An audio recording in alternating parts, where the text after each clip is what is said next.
আসসালামু আলাইকুম স্যার। ওয়ালাইকুম আসসালাম। স্যার ভালো আছেন? আলহামদুলিল্লাহ, আপনি? জি স্যার, আলহামদুলিল্লাহ ভালো আছি। স্যার আপনি আমাদের সেলুন থেকে যেসব সেবাগুলো নিয়েছেন আজকে, সেগুলো আপনার প্রত্যাশা পূরণ করেছে কি? ডেফিনেটলি একদম স্টার্টিং থেকে শুরু করে মেইনলি আমি ফেসিয়ালের জন্য আসছিলাম, অ্যান্ড যেটা আসলে ইনস্ট্যান্ট গ্লো করে, অ্যান্ড আমি বিফোর আফটার আসলে ইম্প্যাক্টটা বুঝতে পারছি ফেসিয়ালটা নেওয়ার পর, অ্যান্ড ডেফিনেটলি আমি এটা রিপিটেডলি নিতে চাই। Thank you sir. স্যার আমাদের স্টাফদের আচরণ, পেশাদারিত্ব আপনার কাছে কেমন লেগেছে?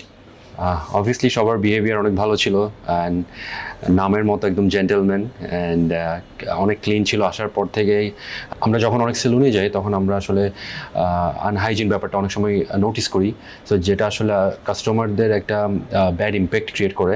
সো এটা আমি এখানে দেখতে পাইনি, and thanks to you guys for that. Thank you sir. Sir আমাদের সার্ভিসগুলোর উপর ভিত্তি করে আপনি কি আপনার ফ্যামিলিয়ার পার্সনদের আমাদের জেন্টেলম্যানে কি ইনভাইট করতে চান? অবভিয়াসলি প্রত্যেকটা প্রোডাক্ট সার্ভিস আমরা যখন গ্রহণ করি, যখন আমরা গুড রেজাল্ট পাই, তখন আমরা রেকমেন্ড করি অবশ্যই আমার ফ্রেন্ড সার্কেল বা ফ্যামিলি মেম্বারদেরকে। So definitely I would recommend. Thank you so much sir. Thank you.